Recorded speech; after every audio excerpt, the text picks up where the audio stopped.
নবী করিম সাল্লাল্লাহু আলাইহি সাল্লাম বলেছেন, কোনো মুসলমানের জীবনে যদি কোনো মুসিবত আসে, কোনো বিপদ আসে, কোনো সমস্যা আসে, সঙ্গে সঙ্গে সে যদি ইন্না লিল্লাহি ওয়া ইন্না ইলাইহি রাজিউন পড়ে এবং আরেকটা দোয়া পড়ে, আল্লাহুম্মা জুরনি ফি মুসিবাতি ওয়াখলুফ লি খায়রাম মিনহা, আল্লাহ আমার যে বিপদ হয়েছে এই বিপদের বিপরীতে এর বিনিময়ে আপনি আমাকে সওয়াব দিয়েন, বিনিময় দিয়েন, এবং বিপদে আমার যে ক্ষতি হলো আপনি এর চাইতে ভালো কিছু দিয়ে আমাকে পোষায় দিয়েন।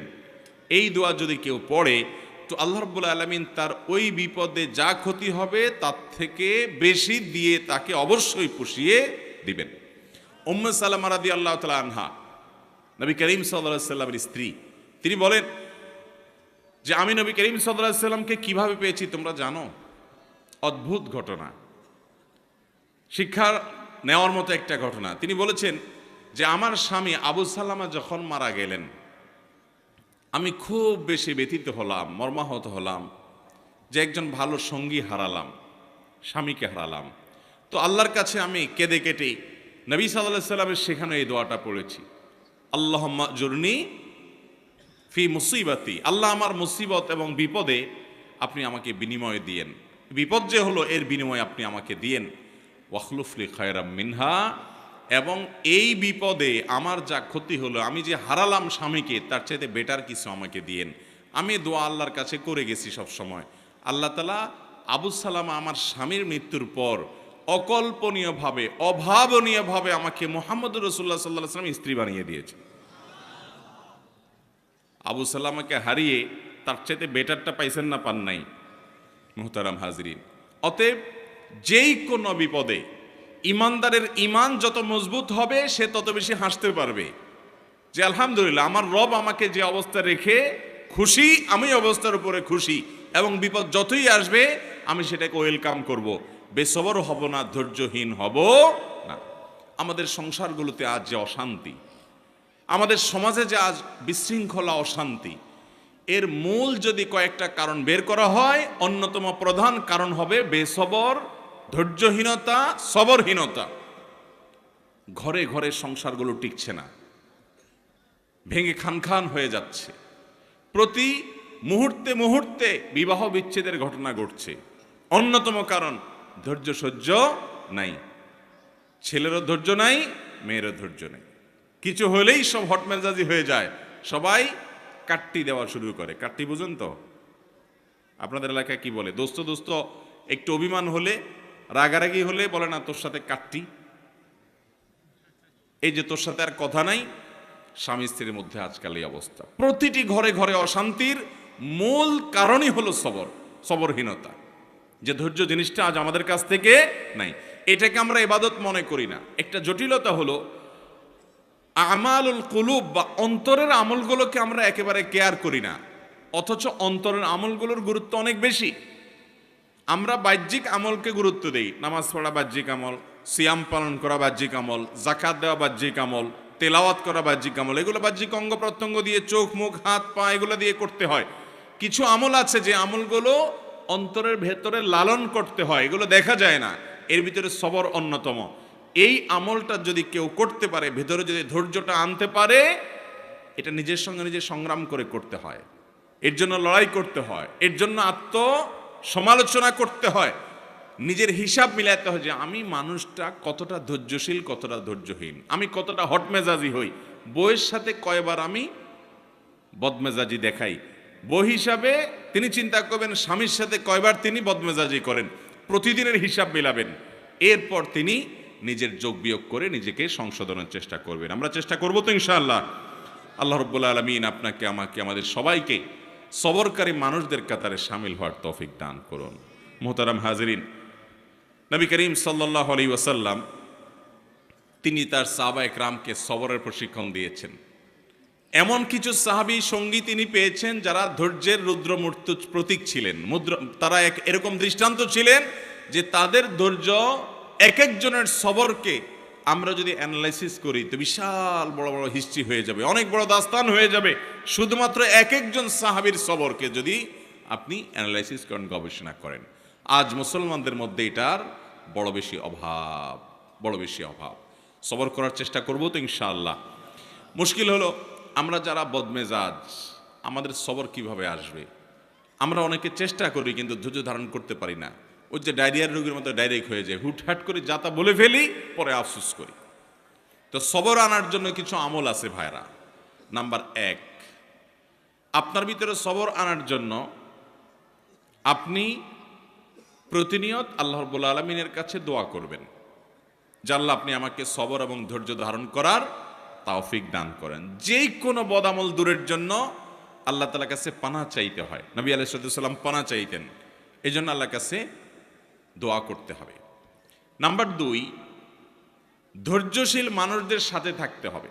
কিছু মানুষ আছে দেখবেন যে তুফান হয়ে গেছে, কিন্তু উনি ঠান্ডা মাথায় সব কিছু ডিল করছেন, অস্থির হচ্ছেন না, হুলস্থুল করছেন না, এবং খুব ঠান্ডা মাথায় উনি শান্ত মেজাজে সব কিছু ডিল করে ফেলছেন, সব কিছু সমাধান করে ফেলছেন। এরকম কিছু ঠান্ডা মাথার মানুষ সব সমাজে আছে। এই মানুষগুলোকে খুঁজে খুঁজে বের করে এদের সাথে থাকবেন। দেখবেন যে আপনি যেটার কারণে আগুন হয়ে যেতেন, উনি সেটার ব্যাপারে দেখবেন যে একেবারে ঠান্ডা পানির মতো শীতল, উনি একেবারে অস্থিরতা দেখাচ্ছেন না। এরকম মানুষগুলোর সোহবত এবং সান্নিধ্য আপনাকে সবরকারী হতে সহায়তা করবে। এটা সব দিকেই পাবেন। কিছু না কিছু মানুষ পাবেন যে তারা খুব বেশি সবর করতে পারে, তাদের মধ্যে আত্মনিয়ন্ত্রণ ক্ষমতা অনেক বেশি। তাদের সান্নিধ্যে যত বেশি থাকবেন তত বেশি আপনার মধ্যে এই সবর করার মানসিকতা আসবে ইনশাআল্লাহ। নাম্বার 3, যদি কখনো আপনার রাগ দেখানোর মতো পরিস্থিতি তৈরি হয়, আপনি নিজেকে বলবেন ঠিক আছে রাগ দেখাবা তুমি, কিন্তু এখন না, একটু পরে, একটু পরে।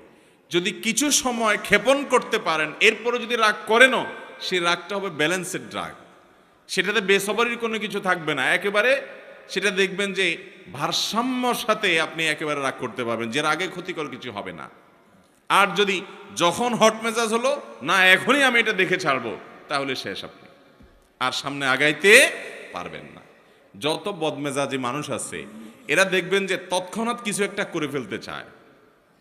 যদি তারা সবর করে নিজেকে আটকে রাখতে পারে যে ঠিক আছে করব, আর একটু পরে, একদিন পরে করেন, দেখবেন রাগ অটোমেটিক অর্ধেকে নেমে গেছে। কথা কি বুঝাতে পারছি? নাম্বার 4, সবর নিজের ভিতরে আনার জন্য বদমেজাজ এবং রাগ নিয়ন্ত্রণের যে আমলগুলো আছে সেগুলো করবেন। সে আমলগুলো কি কি? নাম্বার 1, আউযু বিল্লাহি মিনাশ শাইতানির রাজিম বেশি বেশি করে পাঠ করা। কোরআন কারীম আল্লাহ বলেছেন ইম্মা ইয়ানজাগান্নাকা মিনাশ শাইতানি নাজগুন ফাস্তাইয বিল্লাহি মিনাশ শাইতানির রাজিম। শয়তান যদি তোমাদেরকে খোঁচা দেয়, এই যে মানুষকে রাগায়, বদমেজাজ করে, আখিরাত ধ্বংস করে, দুনিয়া ধ্বংস করে, এজন্য শয়তান যদি তোমাকে খোঁচায় যদি বদমেজাজ বানায় বা ক্ষতিগ্রস্ত করতে চায়, তাহলে আউযু বিল্লাহি মিনাশ শাইতানির রাজিম বলবে। এটা আল্লাহর নির্দেশনা। এজন্য শয়তান থেকে পানাহ চাইতে হয় বদমেজাজ হলে, রাগ হলে। এক ব্যক্তি নবী করিম সাল্লাল্লাহু আলাইহি সাল্লামের সময় রাগ হচ্ছিলেন, খুব রাগান্বিত, ক্রোধান্ধ হয়ে গেছে, রাগে অগ্নিশর্মা হয়ে গেছে।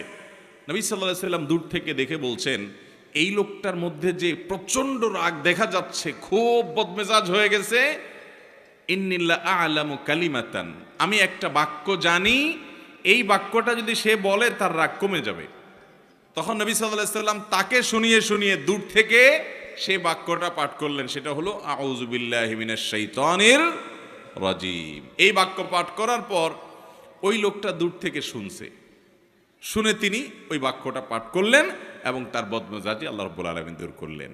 ভাইরা আমার, আমরা হলে তো যায় বলতাম এ ভাই তোমার মাথা এত গরম হয়ে গেছে, তোমাকে একটা দোয়া শিখাই দিই, এই দোয়াটা করলে সাথে সাথে তোমার মাথা ঠান্ডা হয়ে যাবে, তুমি আউযু বিল্লাহি মিনাশ শাইতানির রাজিম পাঠ করো। এটা তার কাছে যাই আর রাগের মুহূর্তে বললে দোয়া সে নেওয়া তো দূরের কথা, বরং বক্সিন একটা আপনার নাকের ভিতর মারার আশঙ্কা ছিল, কি থাকবে কি থাকবে না। নবী করিম সাল্লাল্লাহু আলাইহি সাল্লামের হিকমা দেখেন, উনি নবী হওয়ার পরও উম্মতকে পর্যন্ত সরাসরি এইরকম পরিস্থিতিতে কোনো কিছু বললে সে মানতে পারে কি পারে না, সেজন্য তার কাছ থেকে নবী আলাইহিস সালাম সে আশা করছেন না যে তাকে এই মুহূর্তে বলা যাবে, তিনি দূর থেকে বললেন এবং তিনি শুনে শুনে ঠান্ডা হলেন। এই জন্য আউযু বিল্লাহি মিনাশ শাইতানির রাজিম পাঠ করবেন।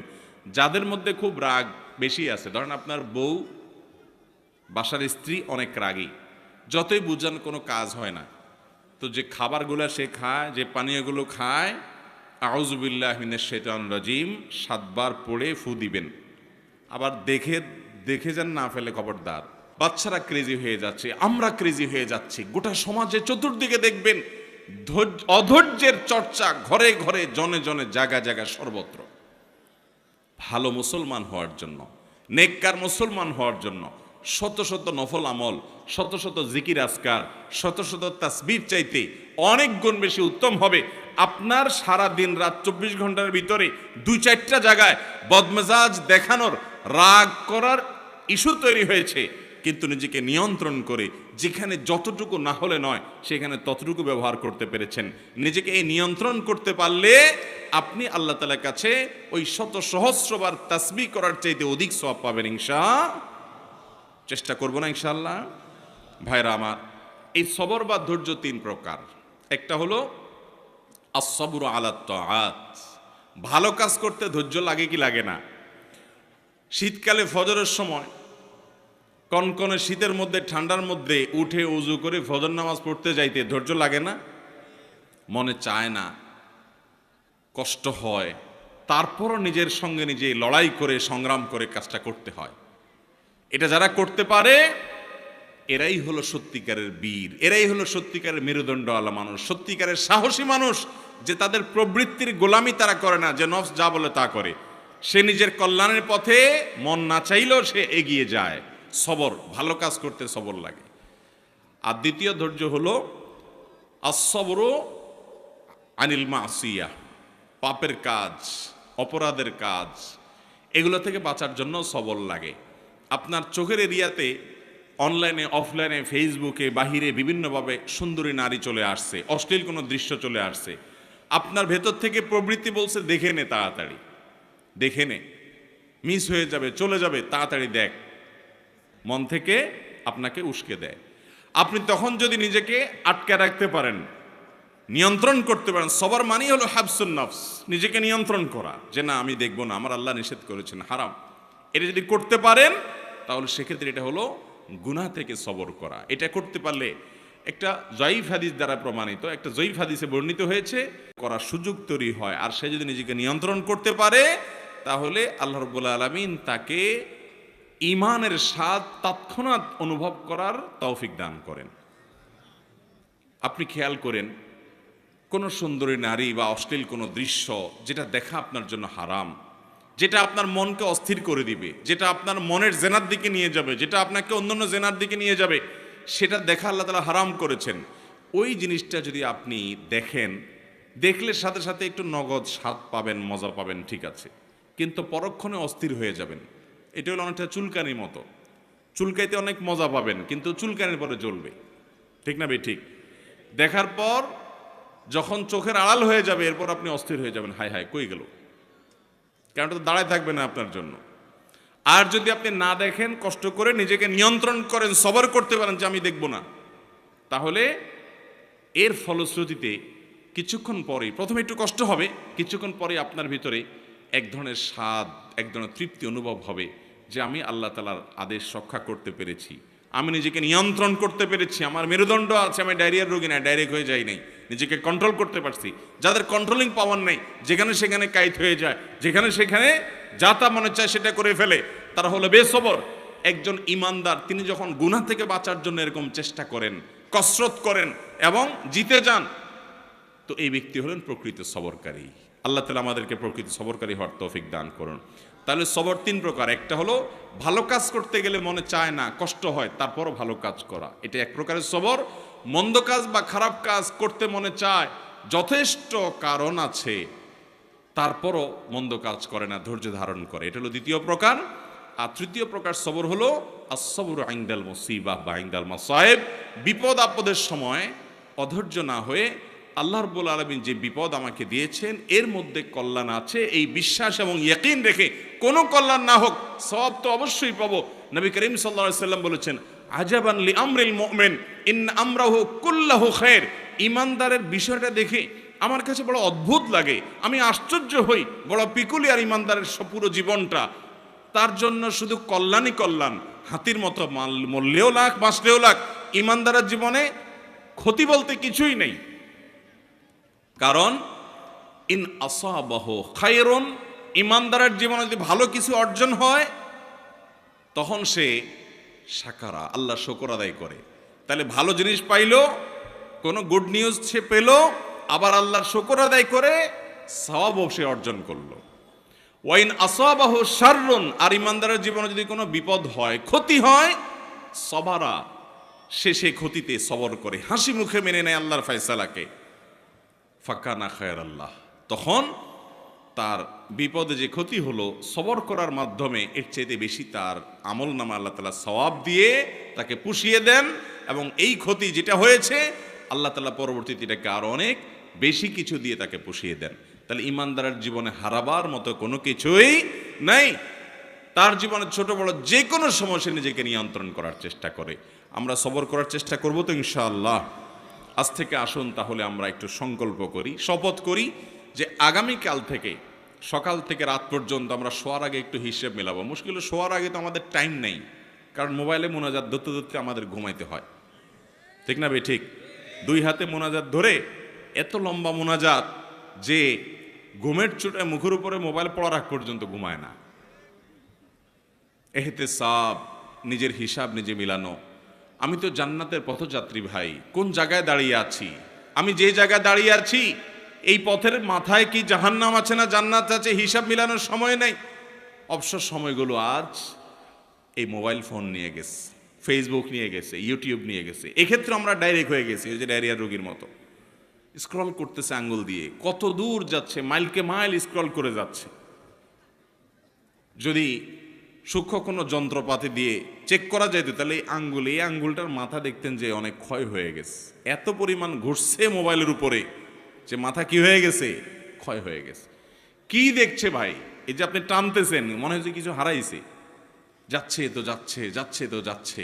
ভাইরা আমার, এরকম লাগামহীন হয়ে যাওয়া, নিয়ন্ত্রণ হয়ে যাওয়া, এটাও সবরের খেলাফ। নিজেকে নিয়ন্ত্রণ করতে হয়। এই জন্য রাতে শোয়ার আগে হিসাব মিলাবো যে আজকের দিনে আমি কয়জনের সাথে রাগ দেখাইছি। আপনাকে শয়তান কিন্তু বুঝাবে না তুমি তো অন্যায় রাগ করো নাই, তুমি ন্যায়সঙ্গতভাবে রাগ করছো, ঠিক আছে। রাগ করাটা দোষের না। আল্লাহ এই জন্য বলেছেন ওয়াল কাযিমিনাল গায়যা ওয়াল আফিনা আনিন নাস আল্লাহু ইউহিব্বুল মুহসিনিন, যারা নিজেদের রাগকে সংবরণ করতে পারে এবং যারা মানুষকে ক্ষমা করতে জানে। এবং আল্লাহ রাব্বুল আলামিন ভালোবাসেন যারা মানুষের প্রতি অনুগ্রহ করে। হটমেজাজি হয়ে কাউকে সাইজ করে দিলেন আর বললেন হ্যাঁ আমি অন্যায়ের বিরুদ্ধে তো প্রতিবাদ করছি, দরকার আছে অন্যায়ের বিরুদ্ধে প্রতিবাদ, অন্যায়কে বিরুদ্ধে বাধা দেওয়ার দরকার আছে, কিন্তু নিজের আখলাক নষ্ট করে না, নিজের আখলাক ঠিক রেখে পরিমাপ করে। এই জন্য আল্লাহ তাআলা বলেছেন ওয়াল কাযিমিন আল গায়জ, আল্লাহ বলেন নাই ওয়াল আদিমিন আল গায়জ।